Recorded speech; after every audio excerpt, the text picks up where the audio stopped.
గండిపేట చెరువు అంటే హైదరాబాదుకు మంచినీరు ఇచ్చేటటువంటి గండిపేట చెరువు.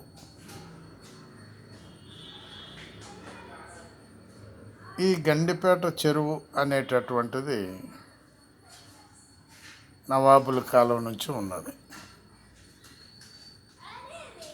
మంచినీరుకు ఉపయోగపడుతుంది ఇప్పటికీ కూడా.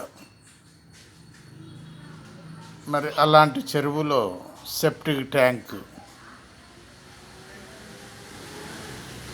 తీసుకొని పోయి అక్కడ విడవటం ఏమిటి? ఆ చెరువులో ఎన్ని రోజుల నుంచి ఇడుస్తున్నారు? ఆ నీళ్లు ఎప్పటి నుంచి తాగుతున్నారు సిటీ ప్రజలు? అందుకని చాలా వరకు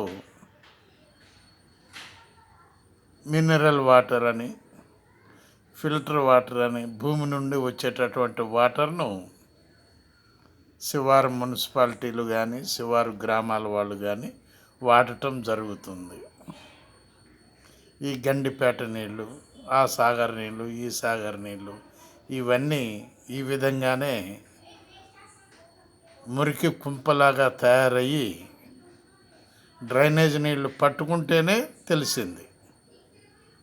రీసెంట్లీగా డ్రైనేజీ యొక్క వాటర్ని విడిచిపెట్టడం, ఆ వ్యాన్లను పట్టుకోవటం, మరి దానికి అంత తాగే నీటికి కాపలా అనేవాడు లేకపోవటం, ఇవన్నీ గత 10 సంవత్సరాల పరిపాలనలో కూడా ఇదే విధంగా నడిచిందని చెప్పేసి ప్రజలు మాట్లాడుకోవటం జరుగుతుంది. ఇవాడో పట్టించుకోవటం లేదు. మనకి కావాలి డబ్బు, మనకి కావాలి ఎకరాలు, మనకి కావాలి స్కాములు. ఇది ప్రభుత్వం యొక్క పని. ఆలోచించండి ప్రజలారా, మీ ఆరోగ్యం మీ చేతుల్లోనే ఉన్నది. ఆలోచించండి. బాలసాని వీరప్రసాద్, హైదరాబాద్.